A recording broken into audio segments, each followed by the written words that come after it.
कर्पूर गौरम करुणावतारम संसार सारम भुजगेन्द्र हारम सदा वसंतम हदियार विंदे भवम भवानी सहितम नमामि। ओम नमः शिवाय ने हर हर महादेव। शिव भक्तो, हिंदू सनातन धर्मना दरेक लोकोने मारी साथे जोड़ेला तमाम शिव भक्तोने मारा महादेव। शिव भक्तो, आज आपणे शिव महापुराणनुं खूब ज सुंदर अने नानुं ज्ञान लेवानुं छे। शिव भक्तो, भगवान शिवजीना भजनना 5 स्वरूपो छे। आ 5 स्वरूपो क्या छे? जो भगवान शिवजीना आज 5 स्वरूपो छे, भजनना जे 5 स्वरूपो छे तेमांथी आपणे एक पण एम कहेवाय के भजन करीए ने तो पण भगवान शिवजी आपणी उपर प्रसन्न थाय छे, आपणने सुखी करे छे। जे पण आपणा मनमा ઈચ્છા होय छे ते परिपूर्ण करे छे। तो भजनना 5 स्वरूपो क्या छे? शिव भक्तो, प्रथम छे तप। ज्यारे आपणे तप करीए छीए, नित्य नित्य एम कहेवाय के भगवान महादेवनुं आराधन करीए, एक स्थाने बेसी अने शिव स्मरण करीए निरंतर। एम कहेवाय के 1 दिवस, 5 दिवस, 10 दिवस, 11 दिवस, 51 दिवस, 108 दिवस, सारा दिवसो एम कहेवाय के आपणे एम के निरंतर भगवान शिवजीनी भक्ति करीए अने ते एक तपस्यानुं रूप धारण करी ले छे। ज्यारे आपणे नित्य नित्य भक्ति करता होय, शिव स्मरण करता होय ने त्यारे एक तपस्यानुं एक रूप छे। तप करीए ने तो पण भगवान शिवजीनुं भजन थयुं कहेवाय। अने त्यार पछी छे कर्म। सारा कर्म छे ने ते पण भगवान शिवजीना भजननुं एक रूप छे।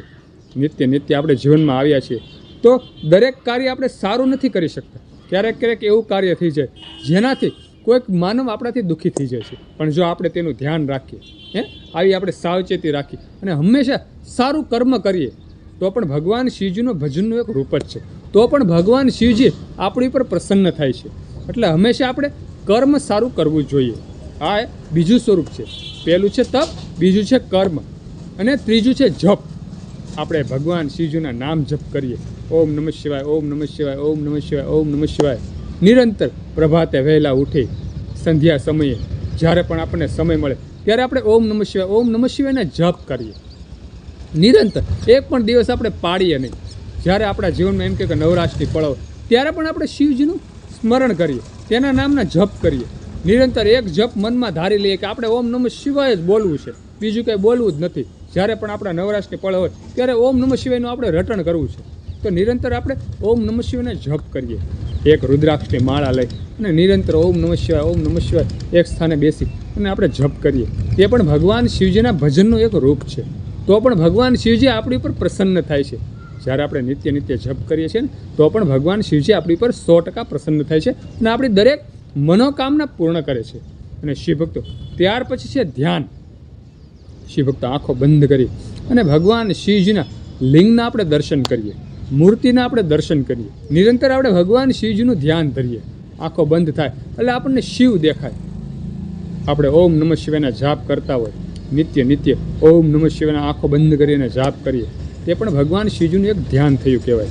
જેવી રીતે નંદી મહારાજ નિરંતર ભગવાન શિવજી સામું બેસે છે અને નિરંતર ધ્યાન ધરે છે, તે પણ ભગવાન શિવજીના ભજનનું એક રૂપ છે। આવી રીતે આપણે પણ ભગવાન શિવજીનું ધ્યાન ધરી શકીએ છીએ। જો આવું કાર્ય કરીએ તો પણ તે ભગવાન શિવજીના ભજનનું એક રૂપ છે। એટલે હંમેશા આ કાર્ય પણ આપણે કરવું જોઈએ। જ્યારે આપણે શિવાલયે જાય, નવરાશની પળો હોય તો 2 ઘડી આપણે ધ્યાનમાં બેસવું જોઈએ। એ ભગવાન શિવજીના ભજનનું એક રૂપ જ છે। તો પણ ભગવાન શિવજી આપણી દરેક મનોકામના પૂર્ણ કરે છે। દરેક પીડા, જે હૃદયમાં જે પીડા હોય એ દૂર દૂર દૂર થઈ જાય છે। અને શિવ ભક્તો, 5મું છે જ્ઞાન।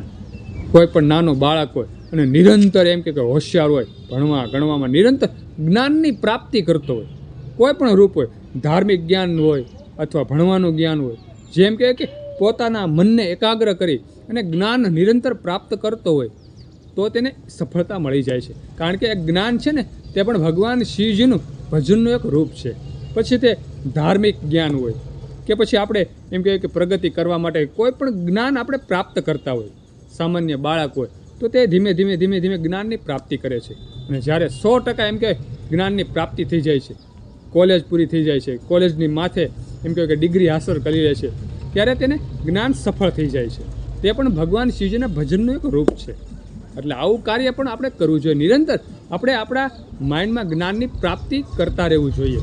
ધર્મનું જ્ઞાન હોય અથવા બેઝિક કોઈ પણ જ્ઞાન હોય જે આપણને ઉપયોગી આવે અને બીજા લોકોને પણ ઉપયોગી આવે, એવી રીતે આપણે જીવન જીવવું જોઈએ અને હંમેશા નિરંતર આપણને જ્ઞાનની પ્રાપ્તિ થતી રહેવી જોઈએ। તે પણ ભગવાન શિવજીના એક ભજનનું રૂપ છે। તો પણ ભગવાન મહાદેવ આપણને સુખી કરે છે, આપણને સફળતા દેવડાવે છે. તો શિવ ભક્તો, આવા હતા ભગવાન શિવજીના 5 ભજનના સ્વરૂપો. પહેલેથી કહું તો તપ, કર્મ, જપ, ધ્યાન અને જ્ઞાન. આ ભગવાન શિવજીના 5 સ્વરૂપો છે. આમાંથી કોઈ પણ જીવ શ્રેષ્ઠ થતી આ ગુણ અપનાવી લે છે તો ભગવાન શિવજી સદાય તેની ઉપર પ્રસન્ન થાય છે. સાક્ષાત ભગવાન શિવે કહેલું છે કે કોઈ પણ જીવ ઉપર હું પ્રસન્ન થાઉં છું. આ 5માંથી કોઈ પણ એક ગુણ જો તમે અપનાવો તો ભગવાન શિવજી પ્રસન્ન થાય છે. સુંદર એક નાની એવી વાત હતી જે ખૂબ સમજવા જેવી હતી, જે ધર્મમય હતી, જે શિવ મહાપુરાણમાં જેનો ઉલ્લેખ છે. સુંદર આ વાત ગમી હોય તો વિડીયોમાં લાઈક આપજો, કમેન્ટમાં હર હર મહાદેવ ઓમ નમઃ શિવાય લખજો, અને આ વિડીયો આપણા બીજા હિન્દુ સનાતન ધર્મના લોકોને શેર કરી દેજો. બધા શિવ ભક્તોને, હિન્દુ સનાતન ધર્મના લોકોને મારા હર હર મહાદેવ અને ઓમ નમઃ શિવાય.